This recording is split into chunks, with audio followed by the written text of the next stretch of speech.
कब्रिस्तान horror story in Hindi. मनोहर का घर पुराने कब्रिस्तान के पीछे था और उसके घर के छत से वह कब्रिस्तान अच्छे से दिखता था।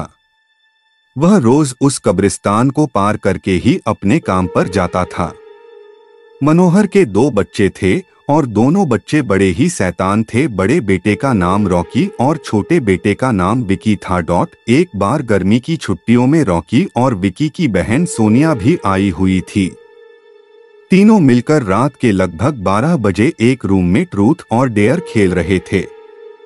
रॉकी सोनिया से पूछता है कि तुम ट्रूथ लोगी या डेयर। सोनिया डेयर लेती है और पूछी है कि तुम लोग कुछ खतरनाक करने के लिए तो नहीं कहोगे ना।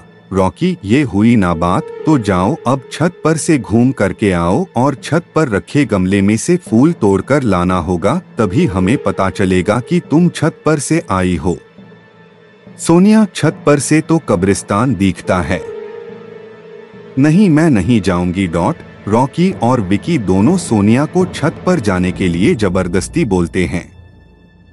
सोनिया छत पर जाती है और जैसे ही गमले में लगे फूल की तरफ बढ़ती है, तभी उसकी नजर कब्रिस्तान की ओर पड़ती है। कब्रिस्तान में एक बड़ा सा सूखा पेड़ होता है। वह देखती है कि उस पेड़ पर एक सर कटी हुई उल्टी लाश लटक रही होती है।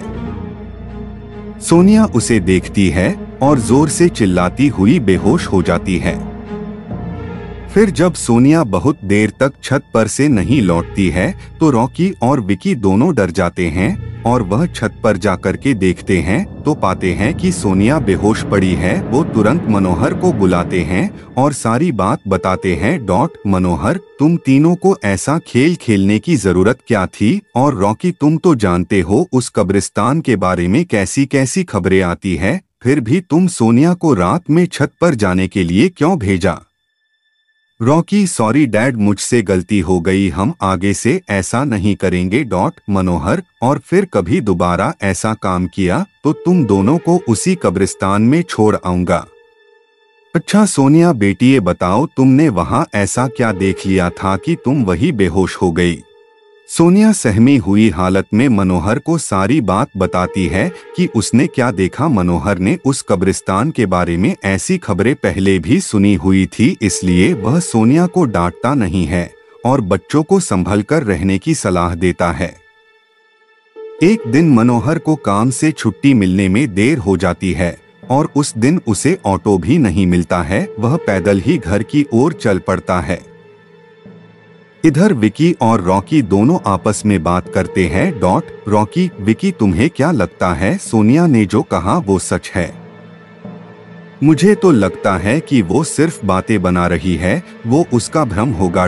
विकी, अरे नहीं भाई, तुमने उसकी हालत देखी नहीं, एक दिन भी और यहाँ रुकने को तैयार नहीं हुई। मुझे लगता है कि उसने सच में कुछ देखा होगा।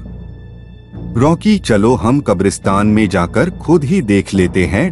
विकी, अरे भाई तुम पागल तो नहीं हो गए हो? मुझे अपनी जान बहुत प्यारी है, मैं कहीं नहीं जाऊंगा और तुम भी मत जाओ। विकी के मना करने के बावजूद रॉकी नहीं मानता है और वह अकेले ही कब्रिस्तान की ओर चल देता है। कब्रिस्तान का दरवाजा खोलता है और अंदर चला जाता है। वह उस पेड़ की ओर भी देखता है जिस पर सोनिया को सर कटी हुई उल्टी लाश दिखी थी। रॉकी खड़े होकर उस पेड़ की ओर देखता है, तभी एक अदृश्य हाथ उसके पैरों को पकड़ लेता है। रॉकी डर जाता है और जोरों से चिल्लाने लगता है, बचाओ, बचाओ, छोड़ दो मुझे, मुझसे गलती हो गई, मैं फिर कभी यहाँ दोबारा नहीं आऊंगा।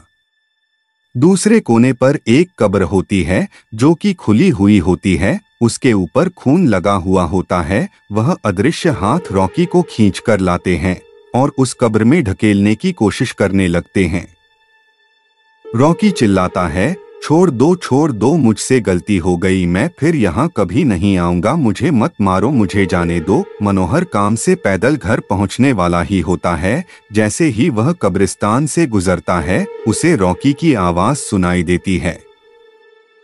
मनोहर, ये क्या? ये तो रॉकी की आवाज लगती है, ये तो कब्रिस्तान से आ रही है, मुझे जाकर के देखना चाहिए।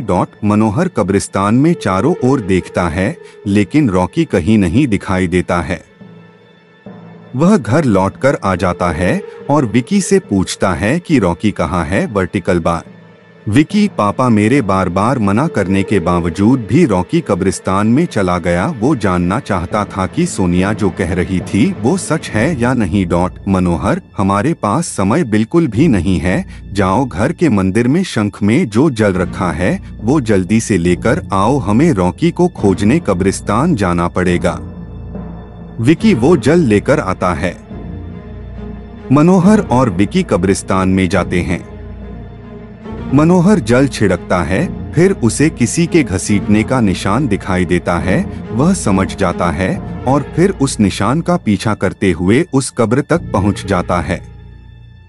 मनोहर कब्र के आसपास वो जल छिड़कता है।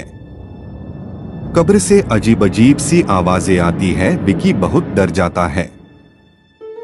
मनोहर, मुझे लगता है कि श्रापित प्रेत आत्माओं ने रॉकी को इस कब्र के अंदर कैद कर लिया है। हमें जल्द ही इसे निकलना होगा। तुम ये पवित्र जल आसपास छिड़कते रहो, इससे हमें वो प्रेत आत्माएं कोई नुकसान नहीं पहुंचा पाएंगी।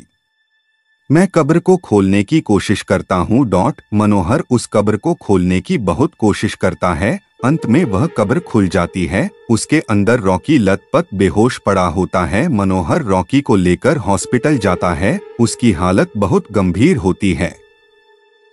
उस दिन के बाद मनोहर उस घर को छोड़कर शहर से दूर एक दूसरे घर में अपने पूरे परिवार के साथ रहने चला जाता है। Vertical bar.